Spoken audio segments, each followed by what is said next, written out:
queimar. Deixa Ele queimar. Deixa Ele queimar. Hoje é dia de arrependimento. Hoje é dia de voltar. Vinde, voltemos ao Senhor.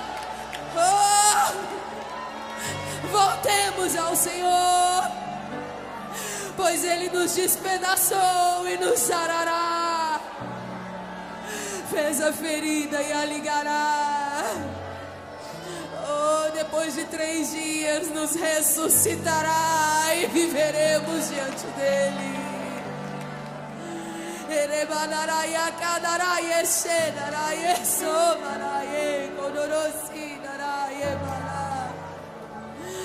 Deixe a vaidade.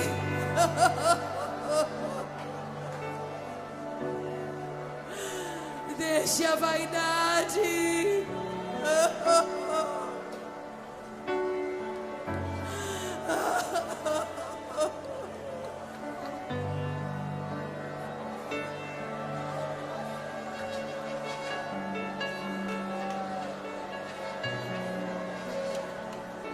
Quebre os ídolos do coração.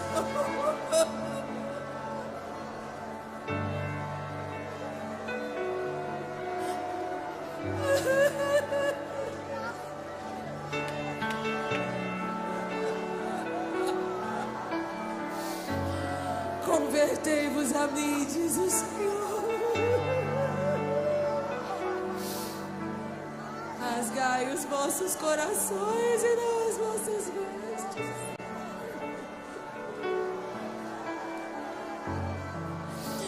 Rasgai os vossos corações e não as vossas vestes. Ele não quer a nossa aparência de piedade. Ele quer o nosso coração por completo, por completo, por completo, por completo. Oh, oh, chorem os ministros entre o pórtico e o altar. Poupa o teu povo, Senhor.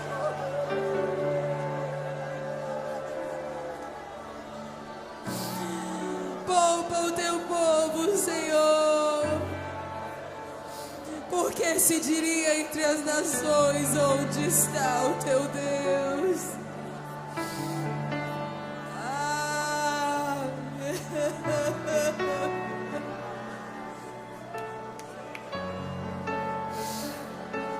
Oh. Espírito Santo, libera, libera, Senhor, libera. Libera, tira os olhos secos hoje à noite, Jesus. Tira os olhos secos hoje à noite, Deus.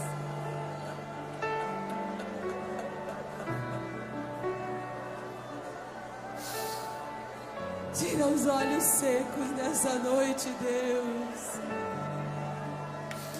Remove o coração de pedra, não o coração de carne, Senhor.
Deixa ele te pegar.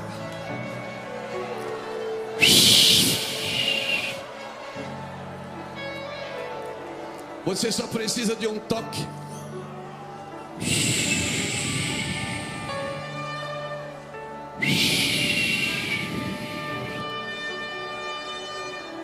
Levante suas mãos. Oh, Espírito Santo. Holy, holy, holy. Oh, Espírito de Deus.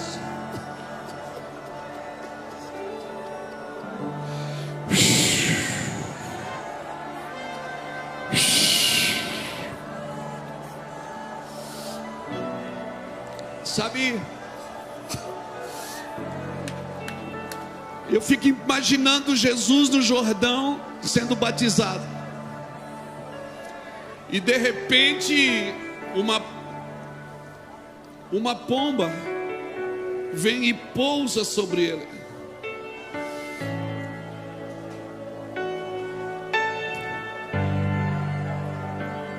Não era qualquer um que estava sendo batizado, era o Filho de Deus.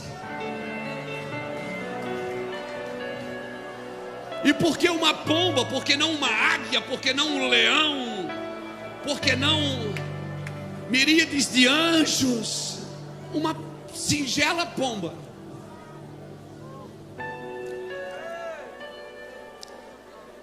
Porque em Levíticos capítulo 12, versículo 6 diz que quando o rico ia ofertar, ele podia dar um boi. Um rei sempre dava o boi de oferta. Quem não conseguia dar o boi, dava um cordeiro.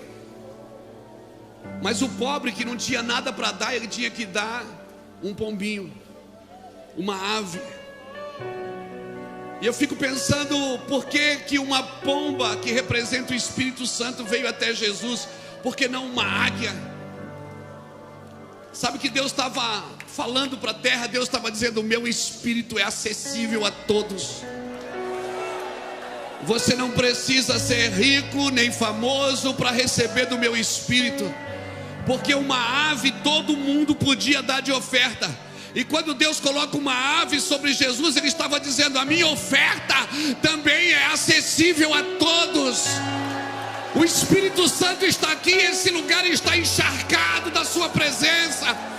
Então, por favor, seja afetado por Ele nessa noite.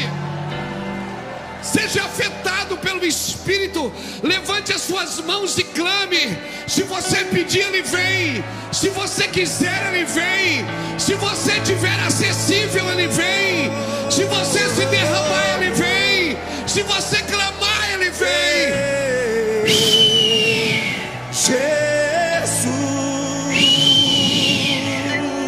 hey! Nós preparamos um lugar para você,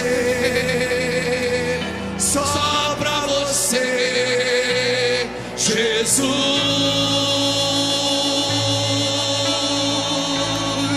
Nós preparamos um lugar para você. Seja cheio, cheio, cheio, cheio.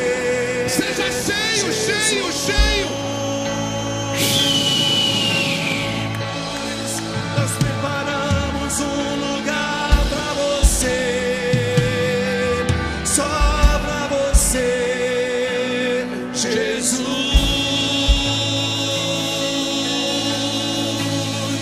Nós preparamos um lugar para você, só para você, Jesus.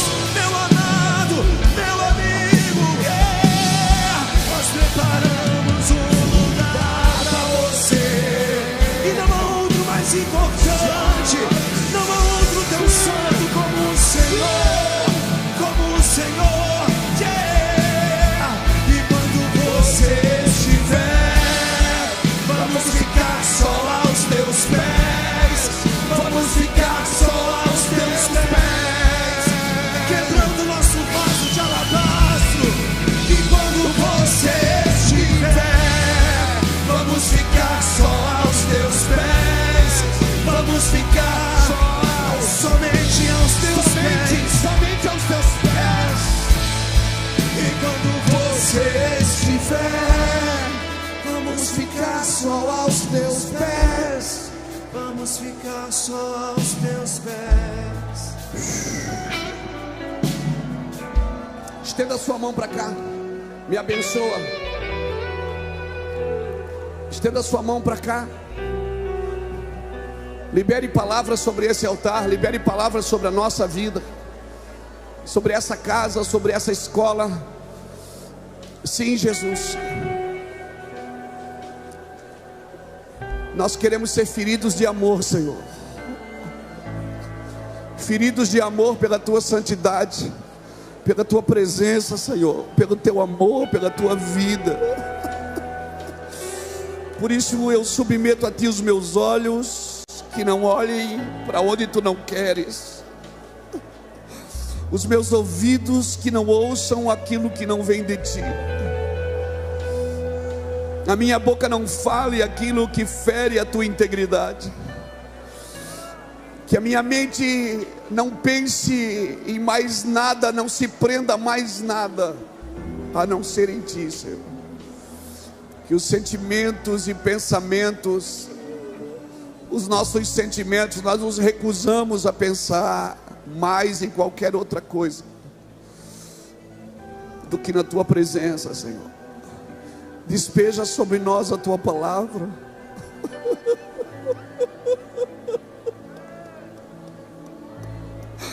Eu não sou digno de estar aqui, eu sou um pecador, Senhor, tentando ficar parecido com Jesus, um pecador que te ama demais, que quer ir para a eternidade contigo. Guarda os nossos corações, guarda a nossa mente, blinda as nossas emoções. Só tu és o nosso Deus, Senhor.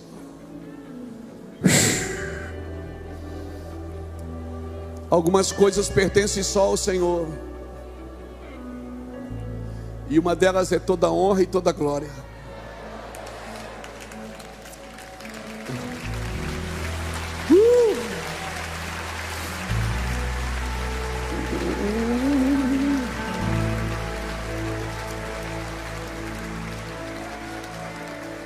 Sabe, senta aí um pouquinho, nós vamos indo.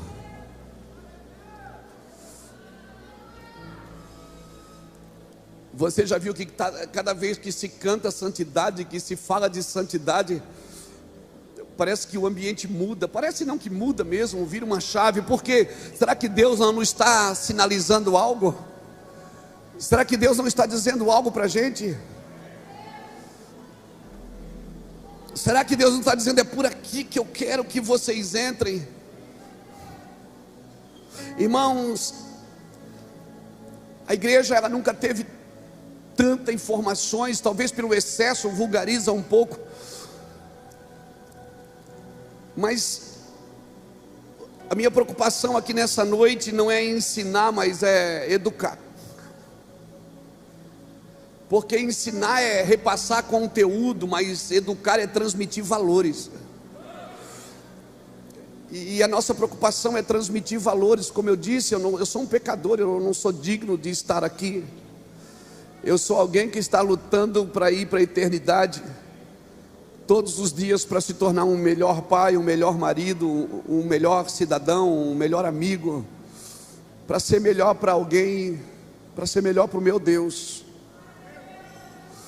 Estava dizendo para o Ricardo, na van que a gente estava vindo para cá, eu disse: Ricardo, essa conferência ela está diferente. Parece que ela não está explosiva, ela está mexendo na gente por dentro. É como se Deus estivesse nos carregando de responsabilidades para aquilo que está por vir. E aqui eu aprendo que a igreja, ela não precisa aprender com as demandas deste mundo. A igreja come de Cristo. A igreja, ela come de Cristo. Quem come de mim, do meu pão e bebe do meu sangue, permanece em mim. A igreja, a mesa que a igreja senta é Cristo. E nós vivemos num tempo que talvez o mundo não leva a sério a igreja. Mas por quê? Porque, irmãos, o mundo só vai levar a igreja a sério se a igreja levar Deus a sério. Enquanto a igreja não leva Deus a sério, o mundo não leva a sério a igreja. E a igreja tem um cenário, e eu vou te falar, o cenário político, ele não contribui com o cenário bíblico, com o cenário de Deus para esses dias. Nós vamos ter que decidir em que lugar que nós vamos viver. Então, nós precisamos levar Deus a sério, irmãos. Cutuca alguém que está do seu lado aí e diz assim: fica ligado, porque tem algo novo para acontecer. Tem, eu sei que tem. É como que você tem um exame de positivo na mão, está ali. A gente sabe que está gerando algo. Já estamos engendrados de alguma coisa. A gente não tem convicção de tudo que é, mas a gente sabe que está ali. Sabe, quando você faz o teste da farmácia e diz: estou grávido. Estou grávida, mas você não sabe. Você não tem ainda todas as informações, você só tem uma convicção que está. O seu corpo ainda vai mudar, as suas emoções vão ser mexidas. E o novo, irmãos, a gente precisa entender como Deus está fazendo o novo, porque eu corro o risco de viver perto do que Deus está fazendo e não contribuir com o que Deus está fazendo, e muito menos desfrutar. Deus chama Samuel e diz assim: vai na casa de Jessé, porque dentro dos filhos dele tem um rei para mim. E Deus fala assim para Samuel: chega lá, eu vou te dar um homem, eu vou te mostrar quem é. Samuel chegou lá, e ele já foi olhando logo para o primeiro e disse: deve ser esse, porque é alto, é forte, é bonito. Porque Samuel tinha um protótipo de um rei, e o rei era Saul, alto, forte, bonito.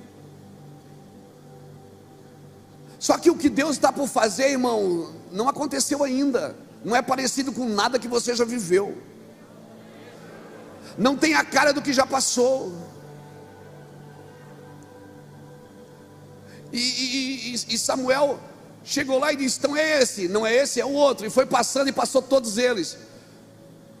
E Samuel pergunta para Jessé: acabou teus filhos? Ele disse: não, tem um que está chegando aí.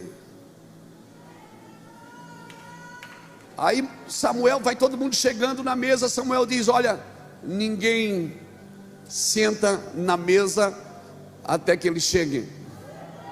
Então, por favor, não fique procurando lugar na mesa. Espera o novo chegar, porque quando o novo chegar vai ter lugar para todo mundo. Espera o novo de Deus, fica na expectativa, porque vai acontecer algo e não é parecido com o que você já viu. O que te trouxe até aqui não é suficiente para te levar até onde Deus deseja. O que trouxe você até aqui, o que trouxe a igreja até aqui, as nossas cruzadas, as nossas campanhas, as nossas intercessões, tudo isso teve o seu valor, foi útil, mas tem algumas coisas que Deus está desabilitando nesses dias, porque tem coisa nova que Deus vai habilitar e não vai ser do seu jeito. Só tem um jeito de Deus te usar, é do jeito dele, não é do seu jeito. E se você não parar para observar, para contemplar isso, você corre o risco de passar e você não perceber. Então fique atento. Nós não podemos ter uma leitura de achar que já sabemos qual o novo que Deus vai levantar. Nós sabemos que vai acontecer algo, mas ninguém senta na mesa até que ele chegue, amém? Não pode ser como já aconteceu, não pode ser com experiências passadas, não pode ser com o movimento passado. Foi bom, trouxe a gente até aqui, foi fantástico. Quantos avivamentos nós já vivemos, quantas movimentações, mas o passado só me indica no presente o que não deve ser repetido. Tem coisas que não vai se repetir, irmãos, não vai se repetir. Tem coisas que nós preparamos e nós achamos que vamos viver isso, e Deus diz: não vai ser assim, Luiz. Mas Senhor, não vai ser mais assim. O que foi bom, foi legal, mas foi para um tempo. A estação mudou a estação, muda a roupa. Então guarde essa palavra: o que te trouxe até aqui não é mais suficiente. Você vai ter que aumentar aí o gás, aumentar o fogo, a pressão vai aumentar. Amém, amém. E como o Ricardo disse ontem, só uma pessoa desesperada tem a condição de receber uma palavra profética. Só uma pessoa desesperada. Irmãos, nós estamos numa geração com tanta inteligência, tanta sabedoria, com tantas informações, com tantos cursos, com tantas escolas, com tantas coisas. Parece que a gente ficou tão inteligente, mas agora parece que quando Deus vai fazer um milagre, Ele tem que se explicar para a gente, senão a gente não recebe. A gente emburreceu na fé. Porque a gente diz assim, a gente ora pelo milagre, aí quando o milagre acontece, a gente diz, não acredito. Mas você orou por aquilo, como você não acredita? Porque nós ficamos muito inteligentes, nós temos argumento para tudo. E quem é bom de argumento é ruim de arrependimento, você sabe disso. Quem tem argumento para explicar as suas falhas e as suas faltas, as suas dificuldades. Irmão, se você for analisar a vida de Saul e Davi, Davi pecou muito mais do que Saul. Davi dormiu com a mulher do cara, mandou matar o cara e escondeu o corpo, para ninguém saber. Saul, irmão, ele não fez tanta coisa errada como Davi. Mas o problema não é o certo e o errado, o problema é a maldade e a bondade. Porque tem muita gente boa fazendo coisa errada, e tem muita gente má fazendo coisas certas. E acha porque faz o certo é aprovado por Deus. Deus não mede ações, irmãos, antes de medir intenções. Deus mede as nossas intenções, não é o que eu faço, mas por que eu faço. O importante não é o que eu faço, mas o que eu estou me tornando por aquilo que eu estou fazendo. Porque eu posso estar fazendo e não me tornando alguém parecido com Cristo. Então o que eu estou fazendo não faz mais sentido. Eu preciso olhar o calendário de Deus e saber, Senhor, o que o Senhor está fazendo agora, não me deixa de fora. Oração não é para dar conselho para Deus.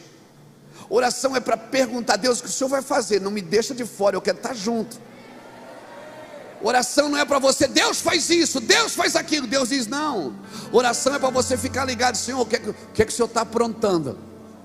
O que é que o Senhor vai fazer no Brasil? O que é que o Senhor vai fazer nas Américas? O que é que o Senhor está para fazer na Israel, na Europa? Não me deixa de fora, Deus. Eu sou profético, Deus. Eu quero estar junto com o que o Senhor está fazendo. Aleluia. Mas não pense que nós já sabemos tudo que o novo que vai acontecer. Nós sabemos que vai, mas nós não sabemos tudo. Eu sei que vai, eu não sei o tamanho, mas é grande. Eu não sei tudo, mas vai ser avassalador. Vai ser avassalador. Aleluia. Louvado seja Deus. Então um coração que recebe uma palavra profética, mas não tem paixão, não tem paixão para continuar. Irmãos, deixa eu falar uma coisa para você. Eu tenho saudade quando as pessoas me pediam oração, não foto. Eu tenho saudade quando as pessoas dizem, Luiz, transfere. Hoje só quero uma foto. Eu tenho saudade quando a gente passava, as pessoas estendiam a mão e diziam, Luiz, ora por mim. E a gente só dizia, receba, receba, receba. Irmãos, mês que vem agora eu faço 55 anos. E eu me lembro que eu fui numa conferência em 2005, 2006, nos Estados Unidos. Uma conferência do Benny Hinn, do David Robson. Eu me lembro que eu fiquei, Ricardo, com a equipe que traduzia ele, que trazia ele no Brasil e traduzia. Eu fiquei lá. E eles me sentaram lá no altar. E eu levei uma camerazinha, sabe a camerazinha? Aquela que abria. Levei uma camerazinha daquela. E disse para o irmão, se ele orar por mim, você filma. Se ele pôr a mão em mim, você filma na hora. Irmão, eu estava sentado no altar lá em New Jersey. Ele fez assim, come on. Eu digo, eu vou com a mão, vou com o pé, vou com o que o senhor quiser. Eu vou agora. E eu fui. Irmãos, eu fui. e touch, eu caí umas 200 vezes, eu levantava, e eu preocupado, seu irmão estava filmando, eu olhei, irmão, ele quebrou a câmera, ele caiu em cima da câmera, o irmão acabou com a minha câmera, miserável, acabou com a minha câmera. Irmãos, não filmou nada, não guardou nada. Os melhores já oraram por mim e não foi filmado. Mas quando sabe que eu ia nesses lugares, eu queria aquilo. Eu queria aquilo, não era idolatria, Ricardo, eu queria aquilo. E eu disse: se o Senhor me der isso, eu vou ser zeloso, eu vou cuidar disso, eu vou proteger isso.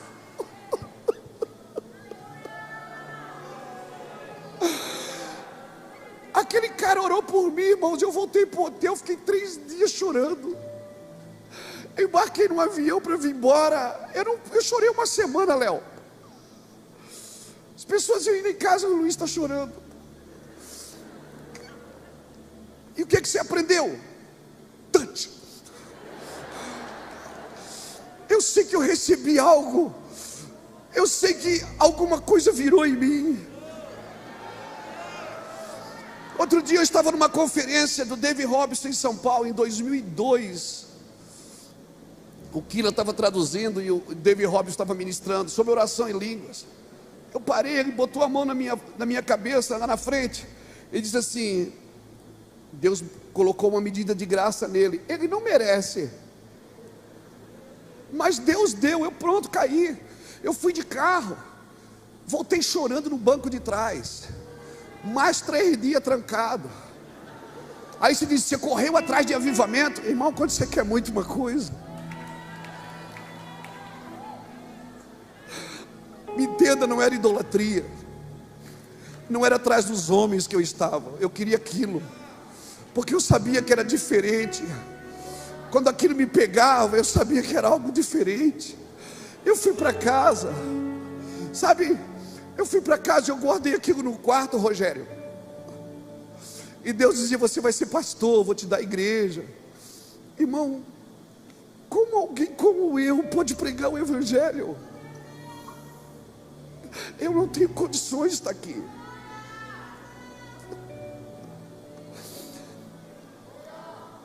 Se nós queremos santidade, uma das coisas que nós precisamos é valorizar a unção, valorizar o peso da sua glória, o cabode. Não se trata mais de canções, de pregações. Entenda isso, por favor. Por isso, um coração que não está apaixonado, ele não pode receber uma palavra profética. Sabe por quê? Porque ele vulgariza a palavra. Ele recebe aqui, se não está de acordo com o que ele quer, ele põe a cabeça na mão de outro, e põe a cabeça na mão de outro, e põe a cabeça na mão de outro. E quando ele vem conversar com a gente, ele já vem assim, porque ele está procurando uma palavra que condiz com o seu estilo de vida. Não, querida. Aquele que não perder a sua vida. Então eu não vim aqui te abençoar essa noite. Eu não posso abençoar uma vida que Deus quer que você perca. Eu não posso te abençoar. Eu vim aqui para dizer: eu e você precisamos perder a nossa vida, largar os nossos pecados, soltar os nossos orgulhos. E a soberba nós precisamos pisar nela. Na exaltação nós precisamos esmagá-la. Como disse a Nívia aqui, toda vaidade precisa ser constrangida pela humildade. Alguém está me entendendo aqui?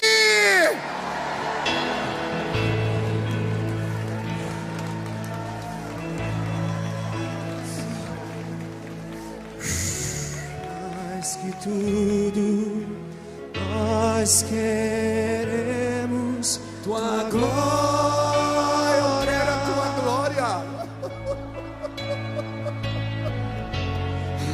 Eu quero a tua santidade. Eu quero ser homem, Jesus. Eu quero ser um cara legal.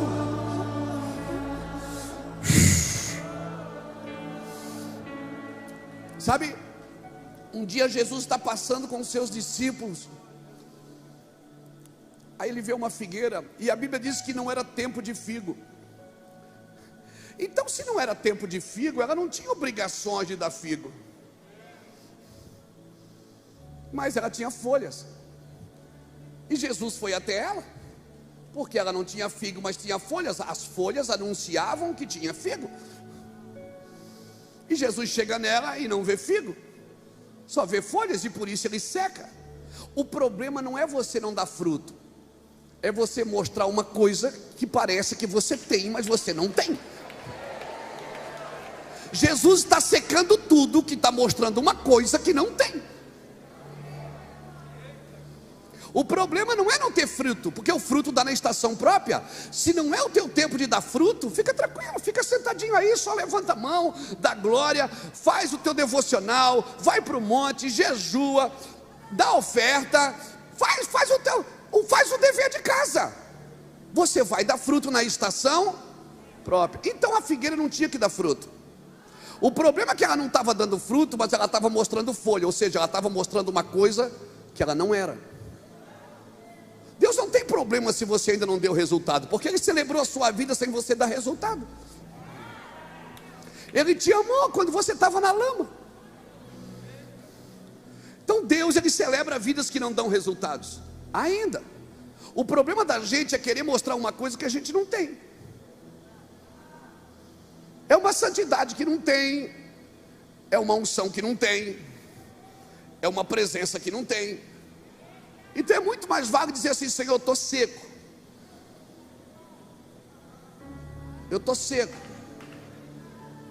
pastor, mas eu não estou dando fruto, é muito difícil não dar fruto. O que é que eu faço? Celebra quem está dando fruto. Tem alguém perto de você que está dando fruto, você ainda não?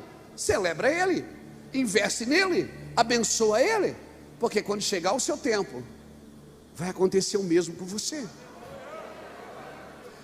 Então, Deus, o Senhor está fazendo na igreja brasileira, irmãos, e isso era motivo de a gente se alegrar. Ele está fazendo na igreja brasileira uma limpeza tão gloriosa,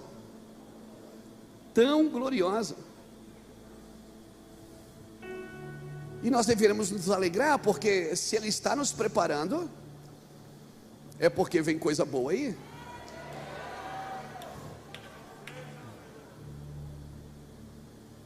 Uma vez uma das minhas filhas disse: pai, por que as coisas são tão difíceis para a gente? Parece que os outros fazem tudo errado, dá tudo certo para eles. Poxa, o senhor é um homem de Deus, a gente nasceu na igreja, foi criado na igreja, dormi debaixo dos bancos, e por que é tão difícil para a gente, pai? E eu disse: vou dizer o que para minha filha? Aí veio, eu disse: minha filha, as exigências de Deus são para os íntimos. Deus não exige nada de crente meia boca, crente que Deus não pode contar com ele. Deus não vive, não exige dele, deixa ele solto. Mas aquele que Deus pode contar, ele está sempre na rédea curta. Aí tem gente que diz: por que você não faz? Porque eu não quero. Mas pode. Mas Deus exige coisas de você. Parece que para você está tudo mais difícil. Eu não sei quanto a você, irmão. Hoje eu acordei debaixo de uma angústia. Eu sei que tem a ver comigo, tem a ver com a minha casa, tem a ver com essa conferência. Eu sei que tem algumas coisas que Deus quer derrubar na gente ainda. E às vezes, irmãos, não é o grito do 7º dia que derruba a muralha, é o silêncio dos 6 dias.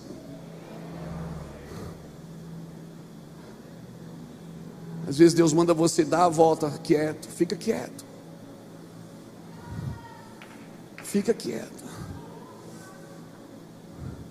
Então aproveita a oportunidade que Deus está te dando, querido, de viver, gritar quando é para gritar e ficar quieto quando é para ficar quieto. Parece que hoje todo mundo tem necessidade de falar, necessidade de mostrar. Como é bom mostrar coisas que Deus faz, e é bom mesmo, serve de testemunho. Mas existe uma grande diferença de fazer para mostrar e mostrar o que faz. Quando você faz para mostrar, você quer exibir. Infelizmente, irmãos, eu conheço gente que se tirar a câmera e tirar o microfone da mão, já era, não tem mais nada para mostrar. Não tem mais nada para dar. Não sobra nada, não tem areia nas unhas. Não tem cicatriz, não tem marca, não tem perdas, não tem choro. Eu sinto que nesses dias, como o Ricardo falou lá na escola, Deus está levantando companhias proféticas. E companhias proféticas é muito lindo, porque o profeta, talvez dos 5 ministérios, é o que mais sofre, porque ele vê primeiro. E é difícil ver primeiro e convencer os outros que você viu. Por isso que o profeta precisa ser apacentado, precisa ser compreendido, porque ele vê primeiro. E ele está sempre uma estação na frente. Sabe o que eu comparo o profeta ao estilista de moda? Ele está no verão e desenhando casaco de pele. Aí ele mostra o desenho para você, 40 graus, e o cara desenha um casaco de pele, e você diz: está doido, não faz sentido. Porque parece que quando o profeta fala, nunca faz sentido, mas a estação vai mudar. E quando a estação encontrar a palavra que foi liberada, vai fazer muito sentido.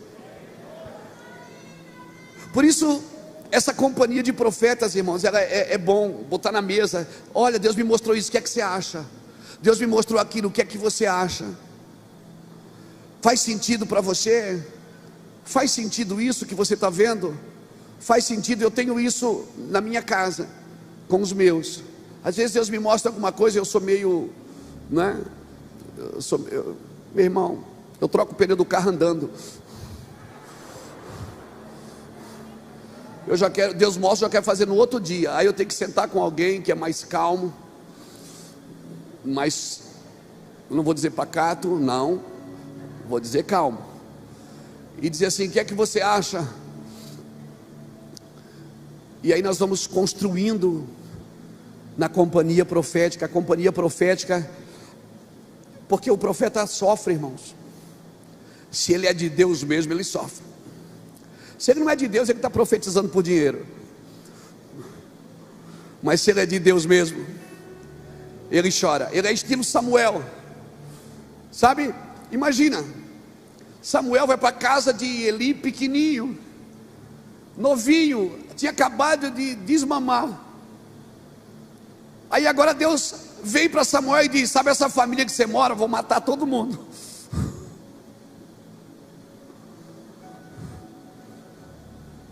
Por 2 vezes Deus fala para Samuel que vai desabilitar famílias que ele ama. Primeiro é a família de Eli, no final dos seus dias é a família de Saul. O homem que ele levantou, que ele ungiu, e Deus diz: por que você está chorando ainda por esse cara? Acabou. Então imagina o profeta ter que ver coisas que Deus está desabilitando e ter que ficar chorando por isso. Profeta não é para apontar pecado, irmão, é para mostrar o caminho. Pecado, se você procurar, você tem aqui nem na ceia. Você já viu no culto de ceia? Agora nós vamos fazer uma avaliação. Por favor, não procure pecado no culto de ceia em você, que você acha. Jesus mandou você fazer uma coisa no dia de ceia. Ele disse o quê? Fazer isso em memória de quem? Ele diz: quando você tiver com o pão e com o vinho na mão, lembra de mim, não lembra de você. Lembra do que eu fiz por você, não do que você está fazendo por mim. Lembra do que eu fiz por você, porque não tem nada que você possa fazer para merecer isso. Faça isso em memória de mim. Não é para lembrar de pecado no dia da ceia, é para lembrar de Jesus. Profeta não é para mostrar o defeito, é para trazer soluções. É o cara que aponta o caminho, é o cara que chora. Como você vai viver nessa geração? Então se prepare. Se você tem mesmo um encargo profético e você está numa conferência profética, e não é conferência profética de alegria, é conferência profética de clamor. Então, se você está numa conferência profética de clamor, se prepare para Deus compartilhar responsabilidades, angústias com você, porque um evangelho sem sofrimento, irmãos, ele não tem nenhuma característica com Jesus. Talvez essas coisas que a gente faz pare de sofrer, vai ter que parar. Talvez nós vamos ter que sofrer um pouco mais para entender um pouco mais. Um evangelho sem marcas, sem cicatriz, eles não faz nenhum sentido. Eu fico imaginando Deus falar para Samuel: fala para Eli que acabou. Depois fala para Saul que acabou também. E ele amando essa casa, amando esses irmãos, porque o profeta, ele sabe separar as pessoas das suas atitudes. Como Jesus, ele sabe que Jesus abomina o comportamento errado, mas ama o pecador. Você imagina Jeremias, no capítulo 20, versículo de 7 a 9, Jeremias diz assim: Senhor, tu me iludiste, tu me chamaste para profeta, eu pensei que era para mostrar coisa boa, e só mostro coisa ruim. Todo mundo fala para a gente guerrear com Babilônia, e o Senhor manda eu dizer que é para a gente se entregar à Babilônia. Jeremias diz: Senhor, o Senhor me iludiu, eu estou perdido. E sabe de uma coisa? O Senhor me iludiu e eu fiquei iludido. E sabe de uma coisa, Deus? Eu vou parar de profetizar, eu não profetizo mais. Mas depois você lê capítulo 20, versículos 7 a 9 de Isaías. Ele diz: eu não profetizo, de Isaías não, de Jeremias, eu não profetizo mais. Ponto. Aí ele diz assim: mas eu consegui fazer isso só por um tempo, porque as tuas palavras eram como fogo nos meus ossos. As tuas palavras eram como fogo nos meus ossos. As tuas palavras eram como fogo nos meus ossos. Por isso Deus vai ter que te dar um coração quebrantado, um coração apaixonado. Deus está disposto a te usar para transformar tudo que você ama. E se você ama a igreja, Deus pode te usar para mudar o coração da igreja. Se você ama a cidade, Deus pode te usar para profetizar sobre a cidade. Amém? Nações que tu não conhece correrão para ti por amor de mim. Então entenda isso, se apaixone por algo. Se apaixone por isso. Se apaixone por aquilo que Deus chamou você para fazer. Irmãos, eu não sei quanto a você, mas eu acredito que tem duas figuras bíblicas que fazem muito sentido para os nossos dias, que é José e Daniel. José é aquele que trouxe um alinhamento econômico para uma nação, e Daniel foi aquele que trouxe um alinhamento moral para uma nação. Dois homens que foram introduzidos nessas nações, no Egito e na Babilônia, para transformar esses ambientes, para transformar esses lugares. Chegaram como escravo, todos dois. Todos dois chegaram como escravo. E José, ele mexeu na economia do Egito por causa da sabedoria de Deus.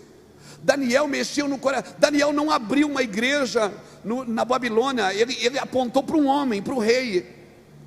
Ele apontou para aquele cara. Ele serviu um cara que matou sua família, destruiu sua cidade, arrombou a porta do templo da casa do Senhor, roubou os utensílios da casa do Senhor. E foi esse homem que Daniel serviu. Serviu com tanta destreza, até um dia que esse homem reconheceu que não havia outro Deus a não ser o Deus de Daniel. Brilhe a vossa luz diante dos homens, para que eles vejam as vossas boas obras e glorifiquem o Pai que está no céu. Meu Deus, o Senhor está dando o dever de casa para a gente. Agora, eu tenho que tomar muito cuidado quando Deus me introduz em Babilônia. Eu preciso tomar cuidado, porque foi 10 tribos para a Babilônia e só voltou 50 mil pessoas. Por quê? Porque quando eles chegaram na Babilônia, o templo ficou para trás. O templo ficou lá em Israel. Mas quando chegaram em Babilônia, depois de algum tempo, de alguns anos, o rei da Babilônia permitiu que eles fizessem as sinagogas. Você sabia que as sinagogas nasceram em Babilônia? As sinagogas não nasceram em Israel. As sinagogas foram feitas em Babilônia. Lá na Babilônia também eles aprenderam a negociar, fazer negócios. Vende aqui, compra ali, dá lá, pega aqui. E lá em Babilônia eles construíram as sinagogas. O rei de Babilônia permitiu, já que esse povo vai ficar aí mesmo, deixa ele adorar o seu Deus. Pode fazer a sinagoga. O que é que pode ter na sinagoga? Pode ter a Torá? Pode. Pode ter louvor? Pode. Pode ter oração? Pode. Mas não pode ter sacrifício. Na sinagoga não se matava mais, não se fazia mais ofertas a Deus. Ou seja, na Babilônia eles aprenderam a negociar e desaprenderam a sacrificar. Por isso, todo ministro e todo ministério que recebe influência direta de Babilônia,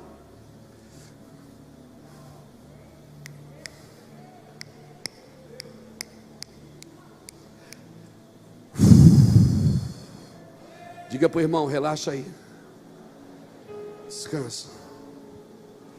O dia que o seu ministério, o seu chamado, aprender a negociar e desaprender a sacrificar, você está em Babilônia. Babilônia ensinou aquele povo a não fazer mais sacrifício. Por isso que quando voltaram, ninguém mais quis voltar, Ricardo. O cara está lá com a lojinha dele, com o negocinho dele, ganhando dinheirinho, não sabe mais fazer sacrifício. Ele vai no culto no domingo, ele abre a Torá, ele adora o seu Deus, ele canta um corinho de fogo, ele volta para a sua vida.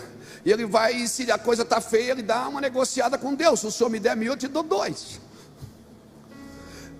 Igreja, deixa eu falar com todas as letras para você. E eu sei que essa casa, ela fala para o Brasil. Igreja brasileira, solte o caderninho dos negócios e volte para o altar de sacrifício. Volte para o altar de sacrifício. Volte para o altar de sacrifício.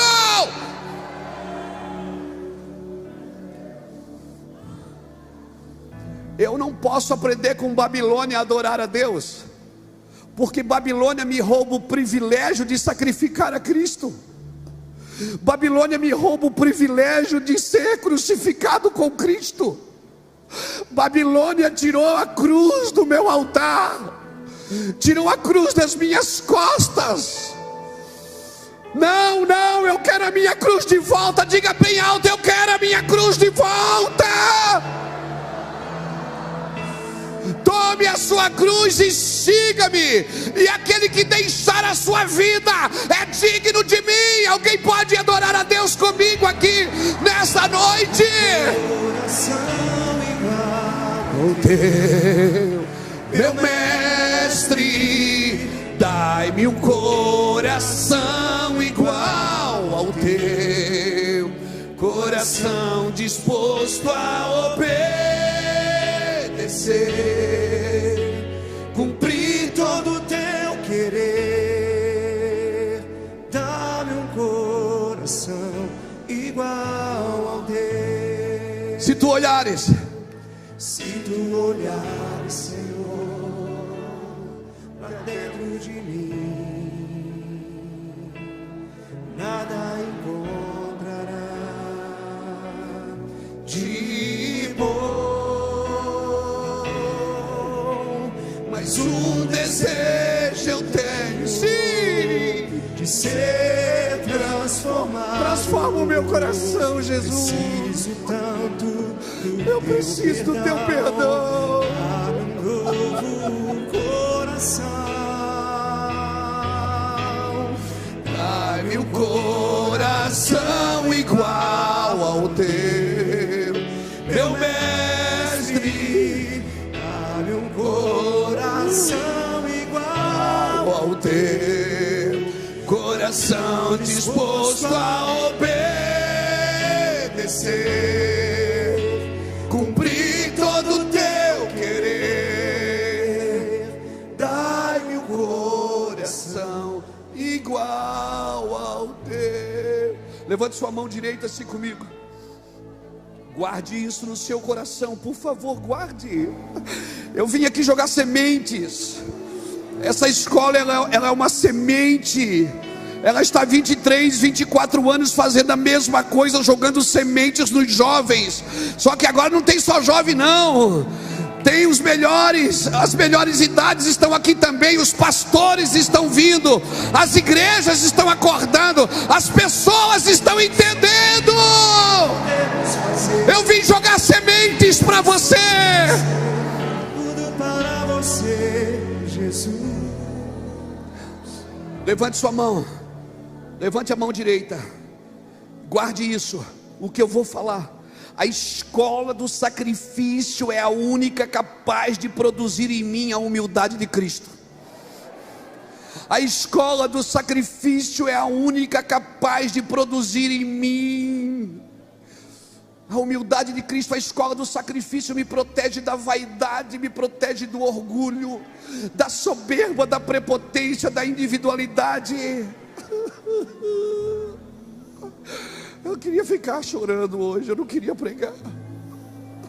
Há uma unção de quebrantamento tão terrível aqui, tão terrível. Vou dizer uma coisa para você: quando acabar essa escola, você não vai chegar na sua cidade querendo mudar o mundo, não. Você vai querer se trancar num quarto e chorar e dizer: Deus, cria em mim um coração puro, renova em mim um espírito inabalável, não me lance fora da tua presença, não retire de mim o teu Santo Espírito, torna a dar-me alegria da tua salvação e sustenta-me com o espírito voluntário.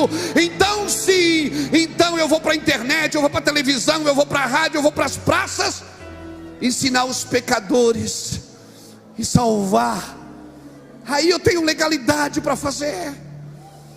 Cria em mim, Deus. Jeremias capítulo 51, versículo 14 diz que Babilônia não pode ser curada, senão nós a curaríamos. E sabe que Deus não vai em Babilônia buscar você. No Egito Ele vai, porque para salvar Ele vai te buscar. Mas para crente que trocou a vida sacra por uma vida de negócios, Ele não vai te buscar lá não. Ele diz: sai dela, povo meu, saia de Babilônia. Eu não vou te buscar, você tem que ter coragem de trocar tudo por mim. Eu troquei a minha glória e desci para te salvar, e agora você tem que ter coragem de soltar tudo para me seguir. Por isso que quando Zorobabel trouxe o primeiro grupo, só veio 50 mil pessoas. Foi 10 tribos e só voltou 50 mil pessoas. Porque Babilônia é atrativo, Babilônia é confortável. Jeremias 51, versículo 6 diz que ela não pode ser curada, senão nós a curaríamos. Mas no capítulo 50, versículo 14 diz: arqueiros, se preparem e lance as suas flechas sobre Babilônia.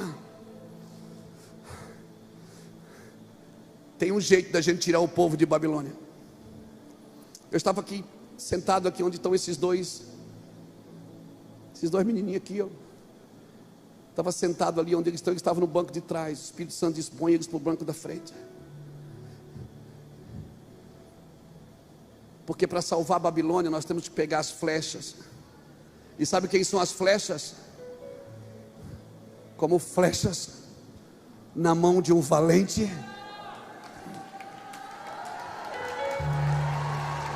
Não, você tem que erguer a sua mão e dizer: eu vou preparar as minhas flechas e eu vou lançar em Babilônia. Ei! O meu filho quer ser advogado, ele vai ser um advogado para tirar gente de Babilônia. Minha filha quer ser uma médica, ela vai ser uma médica para tirar gente de Babilônia. Meu filho quer ser um juiz, ele vai ser um juiz para tirar gente de Babilônia. Meu filho quer ser um contador, um jogador de futebol, um artista. Ele pode ser o que Deus chamou ele para ser, mas você quando Ah, meu Deus, você precisa entender o que eu estou dizendo. Você é um arqueiro que vai lançar flecha. Lançai sobre Babilônia as suas flechas.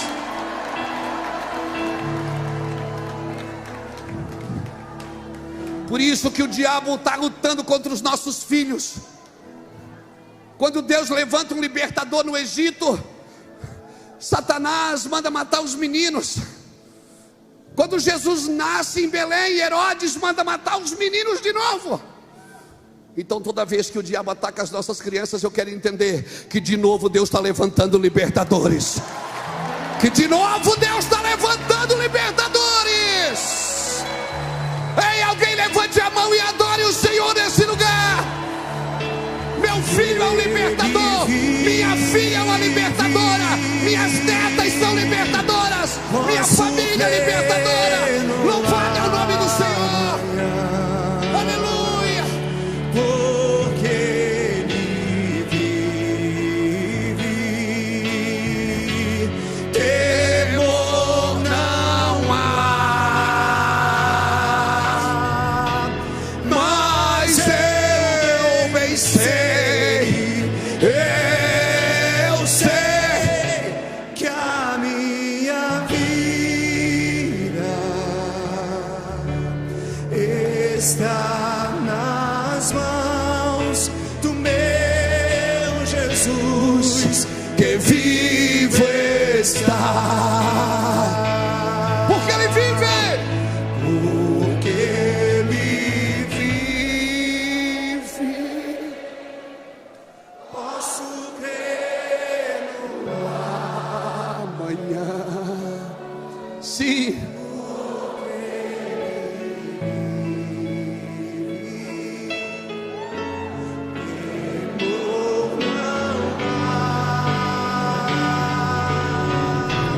Mas eu bem sei, eu sei que a minha vida está nas mãos do meu Jesus, que vive está.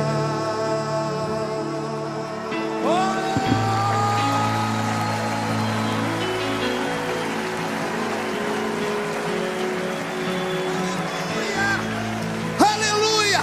Senta aí. Senta aí, meu irmão, que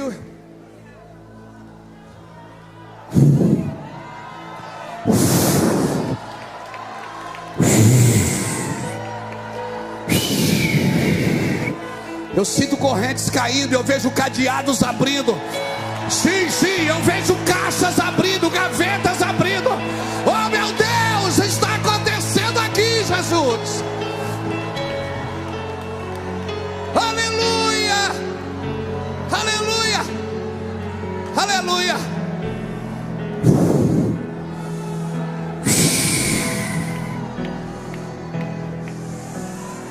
Onde está, ó morte, a tua vitória? Tragada foi a morte pela vitória. Onde está, ó morte, o teu aguilhão? Tragada foi a morte pela vitória.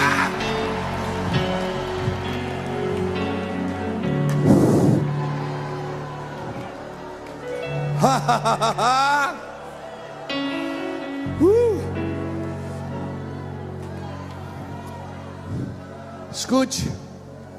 Prepare as suas crianças, porque quando elas forem para a universidade, você não vai precisar fazer campanha na igreja para elas não desviarem.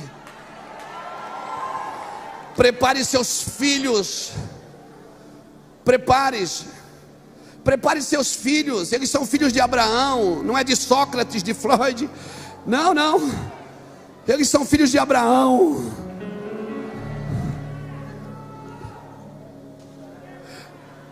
Então vamos tirar os smartphones das crianças, vamos tirar as crianças da internet. Meu irmão, Caim não tinha smartphone, e mesmo assim ele matou seu irmão. O problema não está nas coisas, está no coração. Então treine o coração dos seus filhos para servir a Deus. Como o pastor Telmo falou aqui hoje, meus filhos não serão erotizados. Ninguém vai tocar nos meus filhos, não. O Estado cuida do Estado, dos meus filhos cuido eu. Estado cuide de calçar as ruas, de fazer esgoto, de trazer energia elétrica, de matar a fome dos necessitados. Dos filhos cuida dos pais. Quem cuida dos filhos não são os pastores. Deus sempre deu recado aos filhos através dos pais. Pais, ensinai os vossos filhos.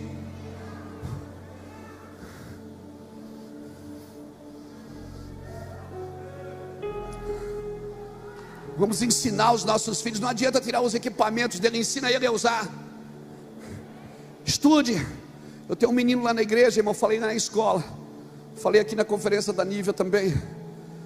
O Miguel tem 7 anos. No aniversário de 7 anos, ele me encontrou no corredor da igreja com a Bíblia dele na mão e disse: Pastor Luiz, me fez assim de dedinho, o senhor está convocado e eu não aceito não.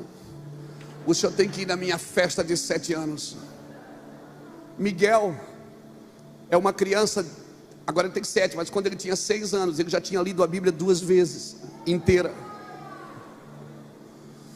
E aí eu fui perguntar para ele: Miguel, o que é que você quer ganhar de presente? Pensei, um brinquedo. Ele disse: pastor, eu preciso de uma Bíblia nova, porque a minha já está muito usadinha. Eu estou falando de uma criança de 7 anos, que já leu a Bíblia 2 vezes. Meu Deus, eu quero entender que eu ando, meus filhos correm, meus netos voam. Eu quero entender que eles vão andar numa velocidade maior do que a gente, porque nós vamos prepará-los para viver perto de Babilônia, libertar os cativos. Porque quem reconstruiu Jerusalém foi os cativos que saíram de Babilônia. Então eu e você, profeta de Deus, homem e mulher de Deus, nós temos um trabalho: tirar os cativos de Babilônia, para que a gente junto reconstrua Jerusalém, para que a gente junto reconstrua um lugar onde Deus quer estar, num lugar sadio, numa igreja sadia, santificada. Oh meu Deus. Mas cuidado, irmãos, cuidado. Ah, pastor, mas a perseguição, você ouviu como a igreja é perseguida, irmão? A popularidade mata mais profetas do que a perseguição. A perseguição, todo mundo que morreu por perseguição morreu rindo. Matava um, nascia 20. Todo mundo que foi perseguido morreu e deixou legado. Mas hoje a popularidade, porque quanto mais popular você se torna, mais forte você se sente. Por isso que alguns de nós, como disse o Ricardo hoje à tarde, no furacão, passa aquele silêncio, aquele ato no meio, você diz: ah, acabou. E Deus diz: não, é só a metade, a outra é só para você tomar um relax, né? Para você dar é só um bálsamo de Gileade para você, porque você precisa, tem a outra parte ainda para fazer. Amém? Então, por favor, se houver alguma alteração no seu estado de paz, para tudo, não espera uma crise maior. Não espera, se a sua paz foi mexida, para tudo e vai ver por que ela foi mexida. Porque pode ser um sopro de Deus, pode ser um vento, mas pode ser um sopro de Deus, tirando você de um ambiente, levando para outro ambiente. Amém? Mantenha-se conectado com quem está andando com Deus. Procure pessoas que confrontam o seu coração. Procure pessoas que choram com você, mas se alegram com você. Procure pessoas que estejam perto de Deus. Eu sonho, irmãos, com um tempo no Brasil. Eu sou pastor de uma igreja lá em Santa Catarina. E o meu maior desafio não é manter as cadeiras cheias, porque não adianta ter uma igreja cheia de gente vazia. Então eu não faço nada para manter as cadeiras cheias. Eu quero que as pessoas cresçam em Deus. Eu quero que elas melhorem, que ano que vem elas estejam melhor, com mais marcas. com mais superações, que elas tenham histórias para contar de superação, porque nenhum homem conhece a glória de Deus sem viver uma vida de superação. Ninguém vai conhecer o favor do Altíssimo sem viver uma vida de superação. Amém? Então, para a gente não ficar só nas minhas palavras, abre a Bíblia aí, Atos 16.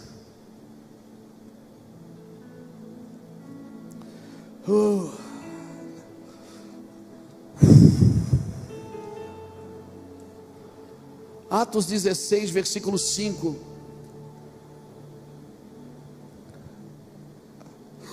Ah, Jesus. Atos 16, versículo 5 diz assim: de sorte que as igrejas eram fortalecidas na fé, e cada dia cresciam em número, passando pela Frígia e pela província da Galácia, foram impedidos pelo Espírito Santo de anunciar a palavra na Ásia. Quando chegaram a Mísia, tentavam ir para a Bitínia, mas o Espírito de Jesus não lhes permitiu. Tendo passado pela Mísia, desceram a Troade. Paulo teve de noite então uma visão, que se apresentou um homem da Macedônia, que lhe rogava: passe a Macedônia e ajude-nos. Logo depois desta visão, procurávamos partir para a Macedônia, concluindo que o Senhor nos chamava para lhe anunciar o Evangelho. Cabe na sua cabeça que o Espírito Santo proíbe você de pregar o Evangelho em alguns ambientes? O cara quer ir pregar o Evangelho, ele quer fazer a obra de Deus, e o Espírito Santo diz: não vai. Ele vai atravessar para o outro lugar, o Espírito Santo: não é. Porque, irmãos, nós estamos vivendo num momento geracional, que o negócio é dar resultado, custe a quem custar, que o negócio é conquistar, que o negócio é possuir, mas nós não estamos sendo possuídos por nada. Nós temos que ser possuídos por Deus. Eu tenho que ser possuído por Deus ao ponto de não ter outra prioridade na minha vida. Oxalá eu tenho esposa, tenho filhos, netas, eu amo, mas amo, e quero estar junto, quero estar perto, sei que são as minhas prioridades, sei que é o meu laboratório, porque ali eu misturo as formas até achar a fórmula, né? Para poder levar para a igreja, levar para fora. Mas enquanto Cristo não for minha prioridade, enquanto Cristo não for o meu desejo, a minha paixão, irmãos, o crescimento da igreja não pode roubar a direção da igreja. Nós vivemos numa geração que está tão preocupada em crescer, que quando pastores se encontram, em vez de mostrar as cicatrizes, mostram medalhas. Só mostra medalha. Ganhei isso, comprei aquilo, adquiri isso, adquiri aquilo. É só os apóstolos da igreja primitiva, eles vinham das concentrações mostrando as marcas do chicote. E Pedro, você ganhou quantas? Eu ganhei 29. Ele disse: eu ganhei 30. Eu tenho uma mais que você, Pedro. Aleluia.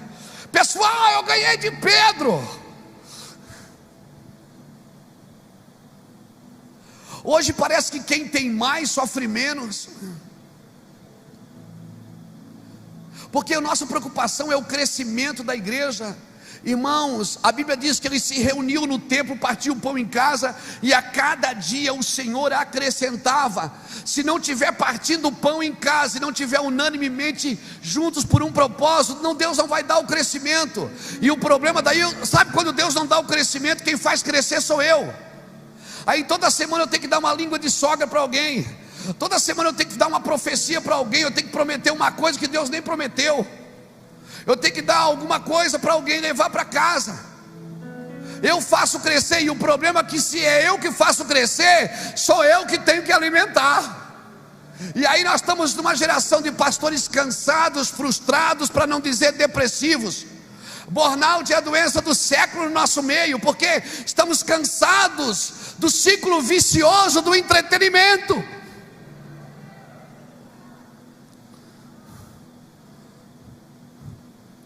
Então eu tenho que parar de fazer crescer. Eu tenho filhos, eu não preciso dizer cresce, cresce, cresce. Não, é só dar comida boa para eles, eles vão crescer. alimentá-lo bem, vai crescer, não tem como não crescer. Se a videira, se o ramo tiver grudado na videira e a videira tiver na raiz, não tem como não crescer, vai transbordar para a direita e para a esquerda, meu irmão. Aleluia! Então a superficialidade, a doutrina da satisfação instantânea é a maldição dos nossos dias. A doutrina da satisfação instantânea e a superficialidade. Superficialidade.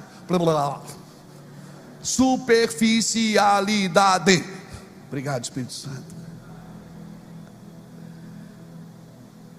E a doutrina da satisfação instantânea é a maldição dos nossos dias. É o fast food gospel. É o deliver. Dá para me levar para casa. Dá para me levar para casa essa comida. E chega lá e eu preparo do meu jeito. Irmão, a necessidade desesperadora da igreja de hoje não é de pessoas talentosas e nem inteligentes, mas é de pessoas desesperadas. É por isso que a igreja só investe nos talentosos, não investe nos leais. Nem todo talentoso é leal, mas todo leal Deus vai dar talentos para ele. Todo leal Deus vai dar talentos para ele. Ele pode ter nascido do nada, vivido no nada, mas se ele é leal a Cristo, Deus vai lhe dar talentos, aleluia. E se ele for bem leal, ele vai tirar os talentos de quem não deu valor ao talento e vai dar para aquele que é leal. Cutuca alguém que está do seu lado, diga: invista nos leais, não nos talentosos.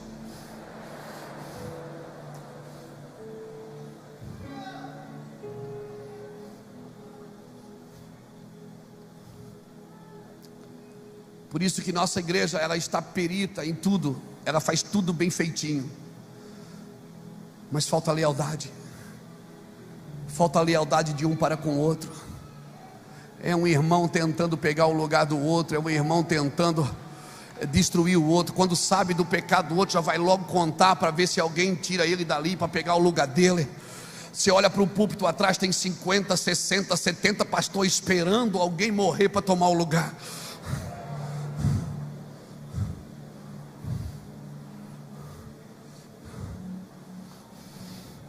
Uma geração que não se alegra. Esses dias eu estava pregando aos nossos pastores. Sabe quando, André, que eu sei que eu tenho uma equipe? Sabe quando, Rogério, que eu sei que eu tenho uma equipe? Quando eu olho para a minha equipe e um está celebrando porque o outro conseguiu comprar um carro, o outro conseguiu comprar um AP, conseguiu tirar férias, o irmão se alegra e até dá dinheiro para ajudar. Quando você está no meio de pessoas que ficam competindo, sabe por que competem? Porque se comparam. A comparação e a competição andam de mão dada. Toda vez que você comparar, você vai competir. E a igreja não é lugar de competidores, é lugar de cooperadores. Cooperadores. Nós não precisamos de pessoas habilidosas, talentosas. Olha para a turminha de Jesus. Olha para a turminha de Jesus, os mal acabados, irmão. Os mal acabados. Olha para a turminha de Jesus. Segundo a história, Pedro não sabia ler nem escrever, mas ele olhava para Jesus vindo sobre as águas e dizia: é tu mesmo que está aí, manda que eu vou também. É tu mesmo que está aí, manda que eu vou também. Era um homem que parou na frente de um paralítico, e ele não disse: ó, vai na igreja, domingo tem culto de cura. Não, ele disse: olha para mim. Eu não tenho prata nem ouro, mas o que eu tenho, hoje nós temos prata e ouro, mas será que nós podemos dizer: olhe para mim? Hoje nós temos prata e ouro, mas será que eu posso olhar e dizer: olha para mim?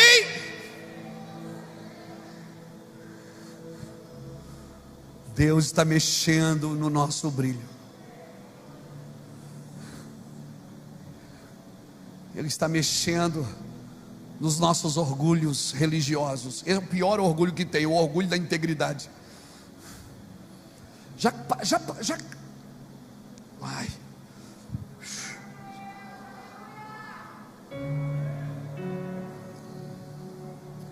Já passou pela sua cabeça que Deus fala de orgulho para um homem chamado Jó? O livro de Jó é o único livro da Bíblia que tem um capítulo inteiro falando de Leviatã, o principado de orgulho. Agora, pasmem, é um homem que a Bíblia chama de íntegro, reto, que se apartava do mal. E Deus prega, Deus não manda pregador para ele não, Deus prega para ele sobre Leviatã. Porque quando é para falar no coração, Deus não manda pregador não, irmão. O próprio Deus fala com você. É um homem que mantinha tudo em ordem. Os filhos recebiam perdão antes de pecar. Ele fazia sacrifício antes. Tudo estava em ordem, tudo arrumadinho. Irmão, as coisas às vezes ao nosso redor estão tão arrumadinhas que a gente tem orgulho disso. E aí se apresenta Satanás. Sabe o que eu acho mais lindo em Deus, Léo? É que Deus não diz assim: ó diabo, vou precisar de você, porque eu tenho um obreiro aí que é orgulhoso. Deus não fala isso. Deus diz assim: ó, tens visto meu servo Jó? Mistério. Não há homem na terra como ele. Deus exalta Jó, irmão. Porque Deus não conta o pecado dos seus filhos para o diabo. Os irmãos contam, mas Deus não.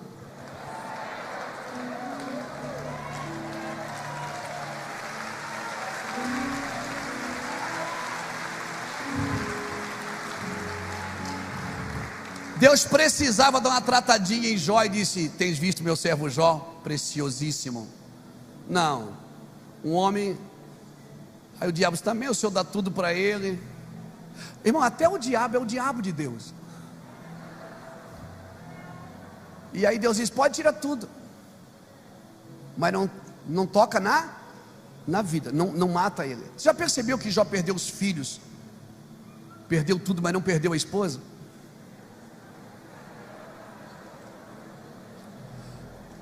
Porque até o diabo conhece hierarquia e conhece aliança. O diabo sabe sobre aliança, porque ele sabe: se eu não posso tocar nele, eu não posso tocar nela, porque os dois.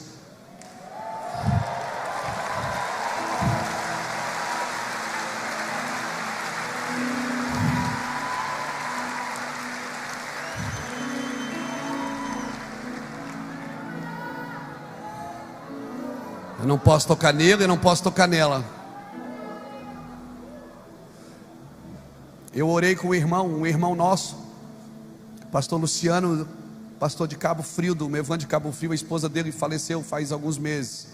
Ele lutou, eu lutei, todo mundo lutou. E quando ela estava morrendo, ele ligou para mim, fez um FaceTime e disse: pastor, minha esposa está morrendo. Eu disse: e daí, o que você vai fazer? Ele disse: eu vou entregar para o Senhor. O Senhor me deu, o Senhor me tomou.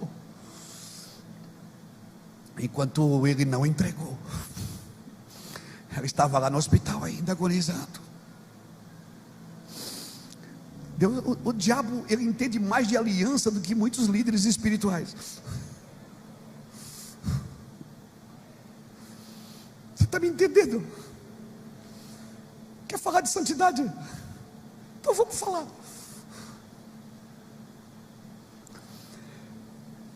Irmão, Jó perdeu tudo. Ele ficou com um pedaço de telha. É 2 cacos, um coçando o outro. Uma telha que já foi inteira, agora era só um caco também. Não sobrou nada, nem uma telha inteira na mão dele, só um caco de telha. E ele se coçava, e ele se mantinha: você que o meu Redentor vive. Veio três amigos e ficaram ali em silêncio. Já viu que os amigos, quando chegam e ficam em silêncio, tem amigo, irmão, que não devia abrir a boca para ajudar a gente. Ele devia só chorar por nós. Que vai abrir a boca para nos ajudar, ferra com tudo. E os amigos ficaram 7 dias chorando. Enquanto eles choraram, foi uma bênção, um quebrantamento na reunião. Quando eles abriram a boca, acabou com a reunião. Eles começaram a dizer que Jó estava errado, que Jó tinha que ver isso, que tem que ver aquilo. Aí chegou o terceiro amigo, o quarto amigo, né? Mais novo, menino, deixou todo mundo ficar quieto. Aí ele veio, Eliú, né? Eliú veio e diz assim: ó, deixa eu falar uma coisa, eu sou mais novo que vocês, eu estava esperando vocês calar a boca, mas aqui, ó, vocês 3 estão em pecado. Vocês estão falando coisa de Deus que Deus não é, viu? E Jó, você tá muito exaltado. Você acha que você é a última Coca-Cola do deserto e a última bolachinha do pacote. Você acha que o seu sofrimento é o maior de todos. Aí Deus diz: pronto, achei um cara que está falando igual a mim. Aí no capítulo 40 Deus entra, tchau, e rasga Jó no meio e diz: onde é que tu estava, cara, quando eu disse para o sol, vem até aqui? Onde é que tu estava quando eu coloquei limites no mar? Fala para mim, rapaz, você não é o cara bom que sabe tudo? Onde é que você estava quando eu chamei cada estrela pelo nome? Fala, Jó, se não é que tu sabes. Podes tu pegar o Leviatã e botar um anzol no nariz dele? Ele vai te obedecer? E Jó foi diminuindo. Aí Jó disse: Senhor, perdão, eu falei de coisas grandiosas demais para mim. Eu falei de coisas que eu não entendia. Eu te conhecia só de ouvir, mas agora os meus olhos te veem, e por isso eu me arrependo no pó e na cinza. Sabe o que Jó estava dizendo? Senhor, tinha um Leviatã dentro de mim e eu não me dei conta. Estava tudo arrumadinho aqui dentro, aqui fora, mas aqui dentro era um sepulcro caiado.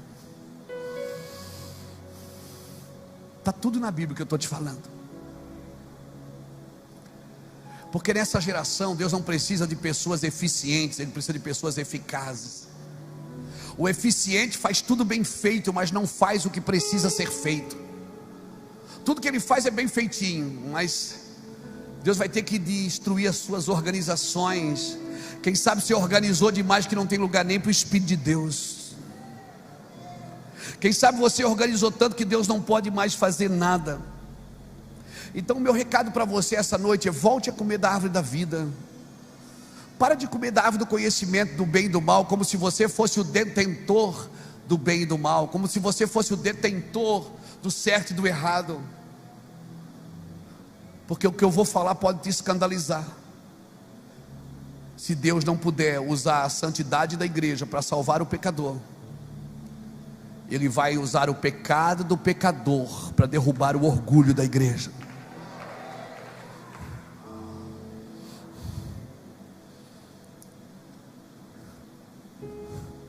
Sim. Se você come da árvore da vida, você está protegido. Então a minha oração não é: Deus me levanta, é: Deus derruba tudo em mim que não te glorifica. Me torna um marido melhor, um pai melhor, um pastor melhor.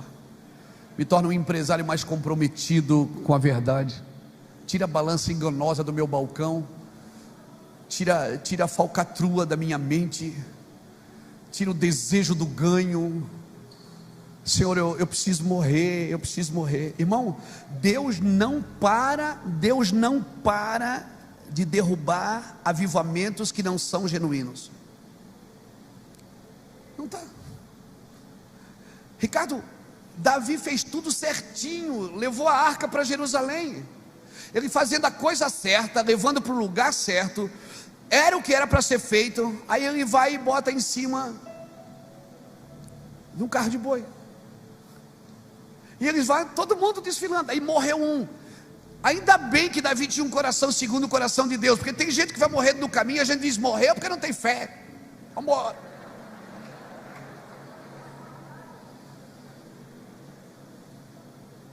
Davi, quando morreu Uzá, ele parou e disse: cara, tem alguma coisa errada.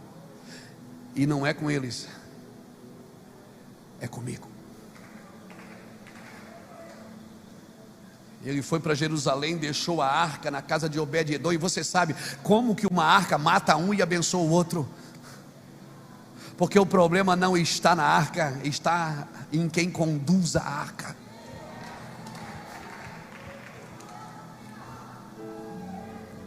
Ele vai para Jerusalém e ele tem uma ambição: como eu vou trazer a minha arca do Senhor, como eu vou trazer a mim, como eu vou... Aí ele lembra dos anciões, ele lembra dos irmãos mais velhos, ele lembra dos pais, dos anciões, dos levitas. Aí os anciões dizem assim: Davi, está escrito. Eles não estão dizendo: Davi, eu acho. Irmão, líder que se preza não diz eu acho. Ele diz está escrito. Ah, eu penso assim. Não, você não pode pensar se não está escrito.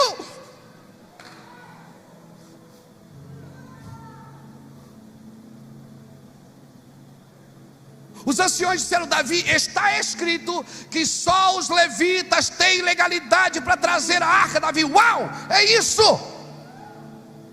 Mas quem que você acha que botou aquela pedra para o carro trupicar e a arca cair, e a arca escorregar?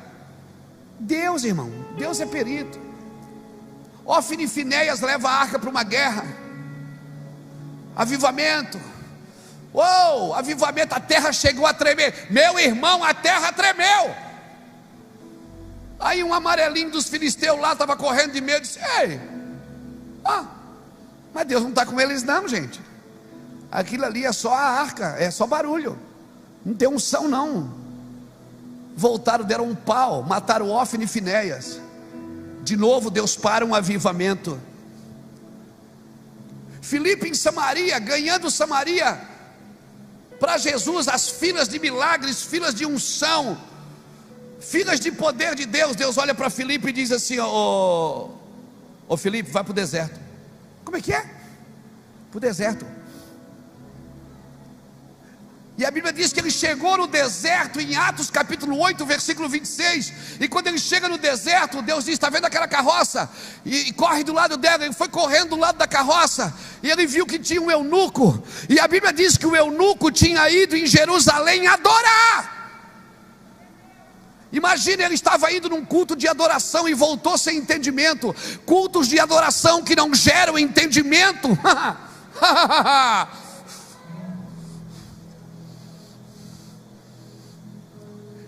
E Deus diz assim: Filipe, se achegue a carroça. Filipe chega, olha, e o cara está lendo Isaías. Ele olha para o eunuco e diz: você entende o que você lê? Ele diz: como que eu vou entender? Ninguém me explica, ninguém me ensina, ninguém gasta tempo comigo.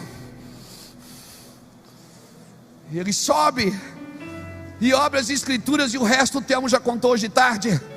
Eu estava orando dizendo: Deus, não deixa eu roubar minha mensagem, não deixa. Sabe que me pasme, me pega aqui. Eu fico pasmado quando eu vejo isso. É que Deus tira Filipe de uma conferência de milagres e coloca no deserto para correr do lado de um homem que não entendeu. Porque para Deus é mais importante que um entenda do que uma geração pule e dance. Se um entender, ele salva uma nação. Se um entender, ele salva uma geração. Então vamos pular. Quer ver? Eu vou pular agora. Eu vou dançar. Aí o que houve? Não sei, o Espírito me pegou. Ô irmão, o Espírito quando me pega, eu sei o que eu estou fazendo.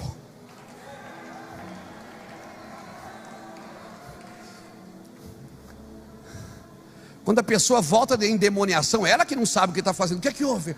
Onde é que eu fui? Quem sou eu? Onde eu estava? O Espírito não cede os meus sentidos, ele renova a minha mente. O Espírito renova a minha mente de glória em glória. Quanto mais eu danço, mais eu que dou ordem para minha carne. Carne, dança aí, eu quero que você dance agora. Então dança. Para Deus é melhor, ele para. Vamos parar, né? Aleluia, glória a Deus. Está quase chegando, né? Vai passar o trem daqui a pouco. Vamos lá, estou acabando, 2 minutos. Deus vai parar avivamentos que não estão dando frutos. Por isso eu preservo a continuidade. Por isso eu preservo aquilo que continua. Por isso eu amo aquilo que continua. Por isso que eu venho na escola, por estar perseverando. Perseverar é o trabalho duro que você faz depois de todo o trabalho duro que você já fez. É você continuar acreditando que Deus pode mudar. E eu quero deixar essa palavra no seu coração. Então não tente levantar Jericó se Deus disse não edifique mais? Se Deus derrubou Jericó e disse não edifique mais, não tente edificar o que Deus derrubou. Ele vai fazer de novo, de outra forma, de outro jeito, e não vai ter a mesma cara. Vai ser diferente. Vai aparecer aquele menino com o estilingue pendurado no pescoço, de calça curta, de conga, sardentinho, chegando na sala e dizendo: pai, o senhor mandou me chamar?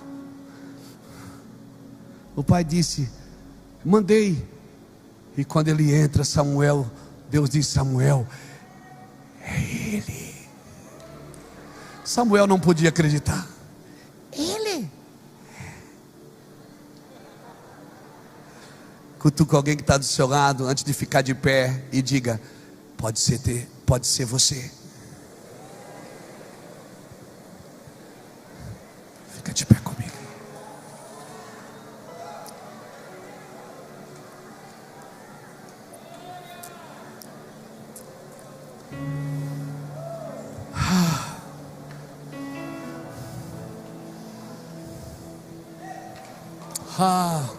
De dentro pra fora, vem queimar em mim. De dentro pra fora, até me consumir. De dentro. Levante suas mãos. Quero pedir que o Ricardo ore por nós. Levante suas mãos.